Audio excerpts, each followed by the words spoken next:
Good morning, everyone. So, today we're going to look at one of the longest, most misunderstood and most messed up periods in European history, late antiquity. It's the period between the division of the Roman Empire into two halves, East and West, in the 4th century AD, and the rise of Islam in the 7th century AD.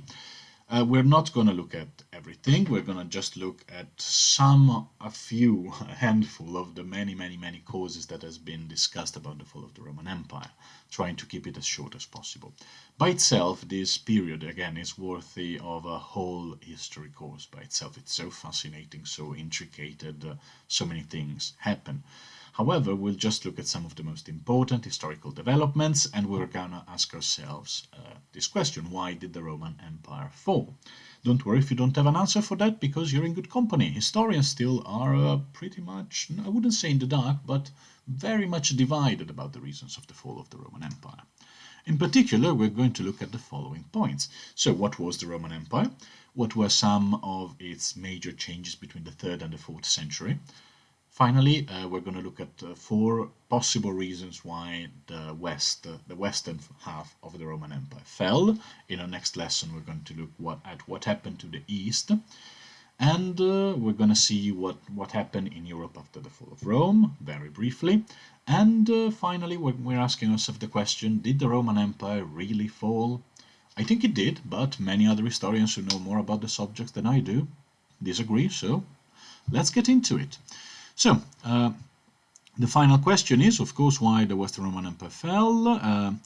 You have to mention at least 2 causes for the fall of the Roman Empire, explain the consequences of the fall, and eventually decide, if you're going for the gold, whether the Roman Empire fell or not. So, before we ask ourselves why it fell, we have to ask ourselves what was the Roman Empire, or in other words, what have the Romans ever done for us? Let's start from where we left off last time. Octavian, now known as Augustus, had won the last civil war of the Republican period against Mark Antony, got for himself the title of Princeps, and essentially established the Roman Empire around 31 BC. The empire, as you can imagine, was ruled by an emperor, who in this phase of history tried to rule together with the Senate. People in the senators still remember when they had power during the Republican period and often quarreled with the emperors because they wanted at least some of that power back. But the emperors, of course, never gave an ounce of power back to them. This immense state, the Roman Empire, that ruled, as you can see here, from Britain to essentially Egypt, from Armenia, around here to Spain, relied on a well-functioning army to survive, which at the time was divided into 2 main services, 2 main branches: the legions, where Roman citizens could enlist and fight, and the auxilia, where non-Roman citizens enlisted in order to obtain the citizenship after around 20 years of service. However, the most remarkable thing about the Roman Empire was not its wars or its army. My father is an engineer, and it's also thanks to him if I've got in love with ancient history. And I remember him telling me while showing me the ancient Roman aqueduct that ran to our town, that is exactly the reason why Rome was such a remarkable state, because with Iron Age technology, so without modern machinery, without modern knowledge, they were able to do this technical miracle of transporting water from the mountains into the cities and keeping the water under pressure in these aqueducts. He looked at it from a technical point of view, and it was fascinating. And indeed it was. The Roman Empire was able to ensure an unprecedented degree of prosperity, security, and peace to large parts of the populations of Europe and of the Middle East. Okay, and this is the real success, the real greatness that was Rome. Cities began to appear more or less everywhere in Europe, even in areas like Britain where cities did not exist. Think, for example, of all the British cities that end in Chester, like Manchester, Colchester, and so on. All those names are derived from the Latin castrum, which means fortress of military camps. So the Roman legions would arrive, they would set up their own camps with their own barracks and so on, and later these camps would evolve into cities. These cities were supplied, as we said, by long aqueducts, as the one you see in the picture, which brought clean drinking water from the sources into the mountains, into the forest, and generally far away from civilization, into the cities, and which are absolute masterpieces of civil engineering. Just keeping the water under pressure for hundreds or even thousands, in certain cases, of kilometers. It was a technology that was essentially unsurpassed until the 18th century, until the beginning of the Industrial Revolution. Another important aspect of Roman civilization was, of course, that most religions were accepted, as long as they agreed to consider the emperor as a sort of divine figure. So this is why, for example, the Jews and the Christians, who only believed in one single God and therefore refused to think that the emperor was some sort of God himself, this is why they were persecuted. This is why, even though the persecutions of the Christians have been sort of overstated by the Christians themselves, who saw them as a way to show that they were the good guys and the Romans were the bad guys. But that's another very complicated history. This is again a map of the Roman Empire to show you just how freaking big it was. However, the Roman Empire, as we said, has a very, very long history and a very wide geography, okay? And it changed a lot through its very long history. Think of how Britain is different now from what it was 20 years ago or even 10 years ago, with Brexit, with the COVID pandemic, and all the social and economic developments that have taken place recently. Now think of what would happen to a state that ruled such a huge territory with such a diverse population and which lasted for 5 centuries. The first major change, well, there are a lot of major changes, but we have to begin somewhere. So the first major change we're talking about is the one that took place in 212, when Emperor Caracalla decided to abolish the distinction between Romans and non-Romans, okay? So everyone who was not a slave, because we didn't mention that, but the Romans had like millions of slaves, was entitled to Roman citizenship, and that was a huge change. It was not like the Romans coming from Italy or those with Roman citizenship lording over the others. It was everybody became a Roman citizen with certain rights and certain duties. Then, about 20 years later, the so-called period of the military anarchy began. Without a commonly recognized successor to the throne, every single general in the Roman army decided that they would make a great emperor, and they began fighting against each other. For more or less 50 years, general after general after general tried to take the throne, and those who won were only able to rule for about 1 or 2 years before they were either killed by their own bodyguards because they were not paid enough, or they were defeated in battle against another usurper. This led to the emergence of the so-called Barbarian Emperors, who were generally uncultured and irresponsible soldier emperors, like that fantastic character that was Maximinus Thrax. He was emperor during this period, and he became famous not just because he was stubborn as a goat, but also because he was like a giant. He was strong enough to kill a horse with a single punch.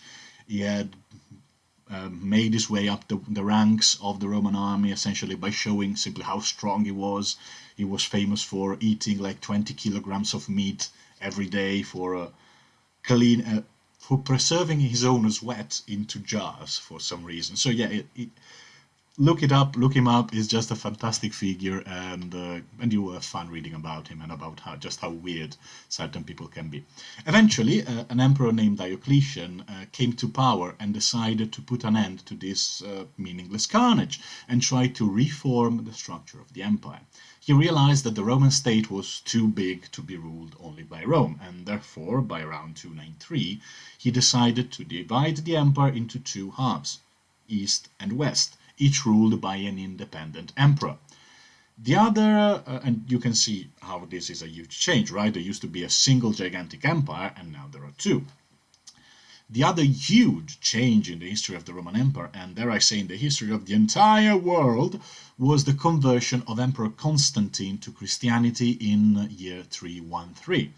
With time, Christianity became the only official tolerated religion of the empire, so it became from being persecuted to being the only official religion of the empire. And the emperor itself began to see itself as the defender of the Christian faith, This would have huge consequences in European history. Think of the importance of Christianity for European culture, for example. Of course, this is a map of the eastern half of the Roman Empire and the western half of the Roman Empire. The eastern half was ruled after Constantine by Constantinople, and the Western Roman Empire still had its capital in Rome, but there were also other capitals like Ravenna around here, Milan and so on, which were closer to the frontiers and which made it easier the task of managing the borders with the barbarians. So, where was I? Sorry. Why did the West fall? After the military anarchy, the reforms of Diocletian, so the division of the empire, and many others which we will not touch, Diocletian did a lot of reforms. So the reforms of Diocletian were able to put the empire back on track, and Christianity gave it a new ideological unity which the Romans did not have before. Now they had one god who protected the empire, and they had this religion to fight for.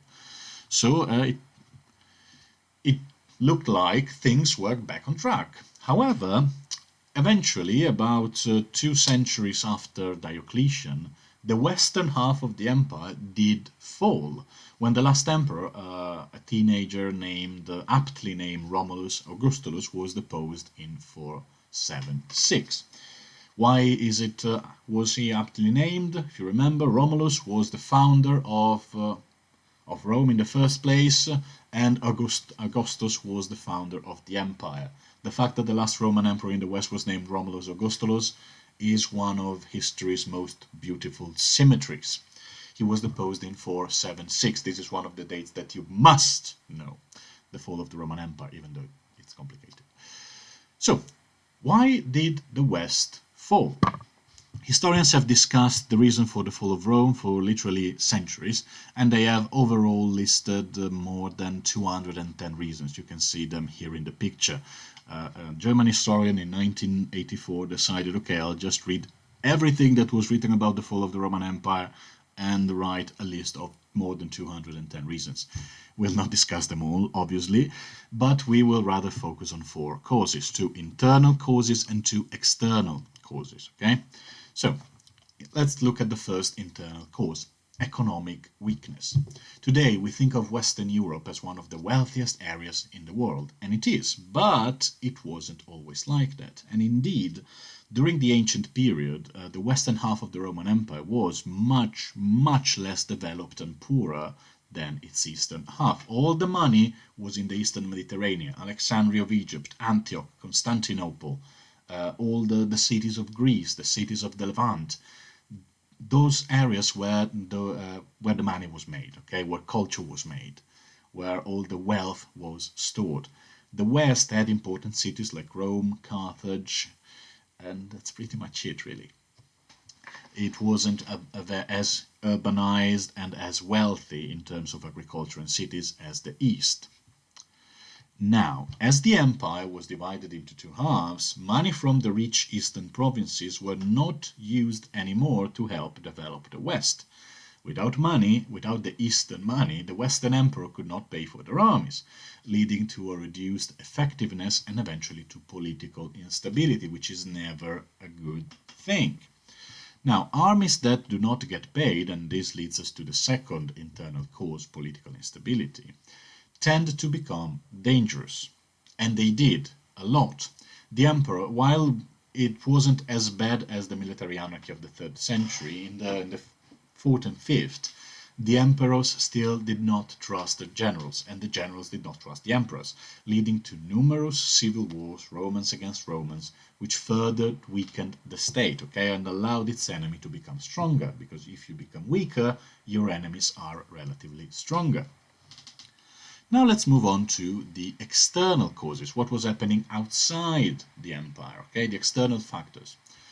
The first one is the barbarian invasions. Now, there were numerous populations who were pushing at the frontiers of the Roman Empire, especially in the west, at the frontier between the Rhine and along the Danube.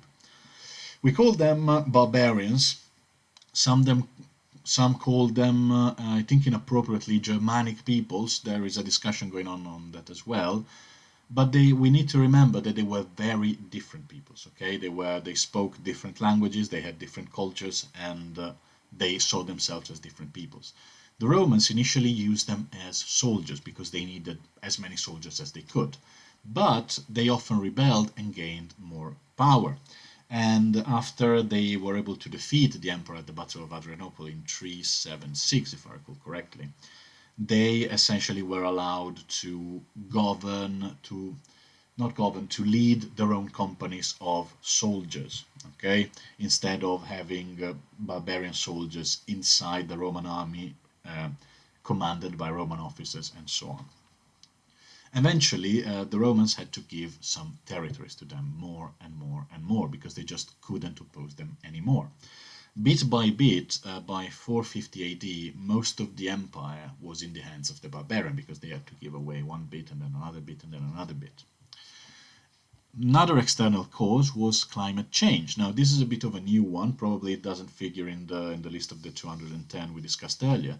But recently, also seeing our own climate change, historians have begun saying that a naturally occurring climate change, which they discovered by analyzing tree rings, Arctic ice, and so on, destroyed the economic base of the Roman Empire. How does it work? The Roman economy was very much advanced for ancient standards, but it was still an agrarian economy. It still depended on how much food was produced in the fields. If the climate becomes cooler, then less crops are growing, then you're not able to feed as many people, then you're not able to sell as much food, and there is an entire chain of events that leads to an economic collapse. Okay?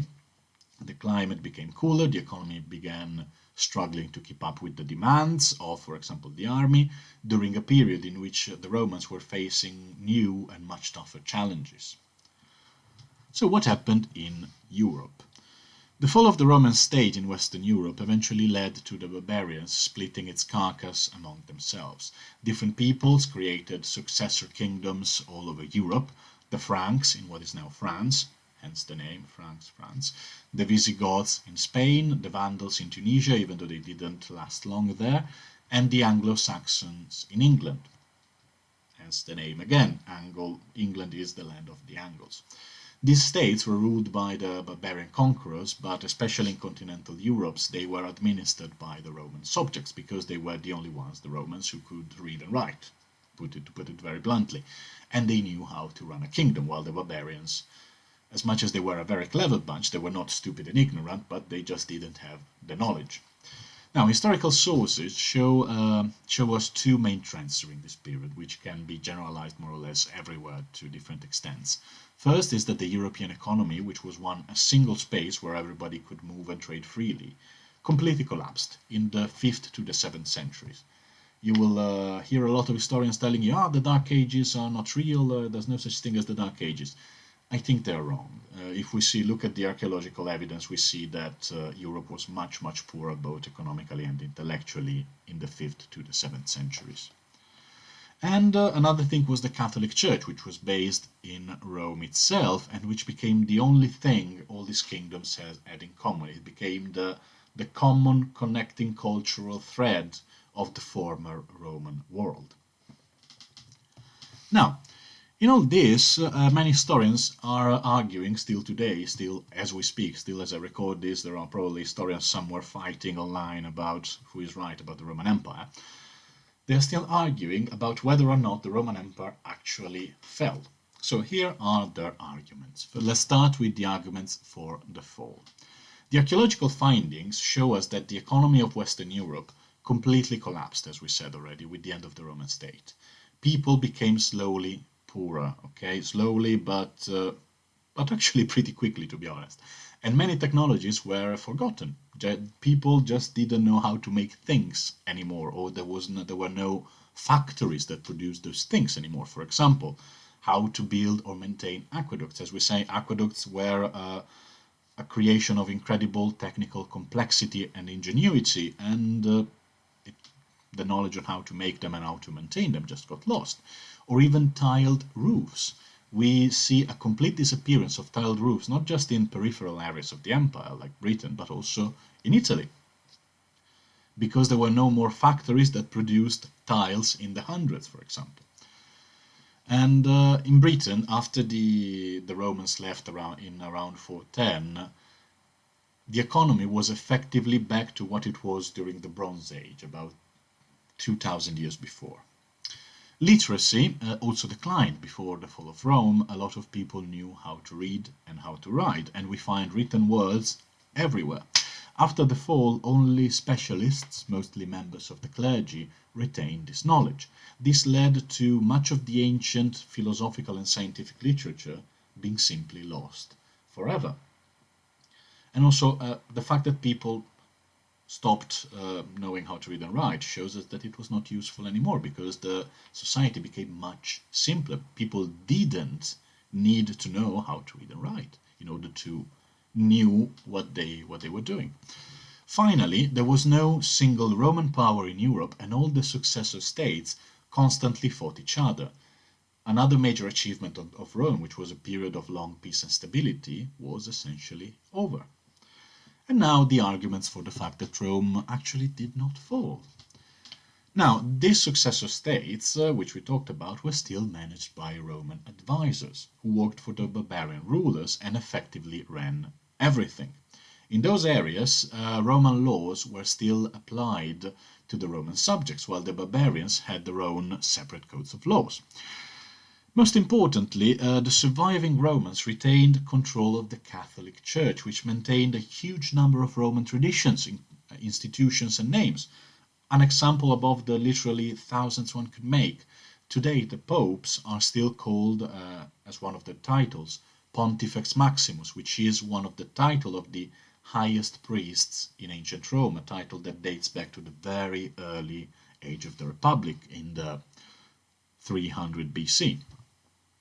The Church also favored the use of Latin, the language of Rome, as the language of culture, which was used by everyone in Western Christianity, and which remained the standard language for communication for intellectuals until the 17th century.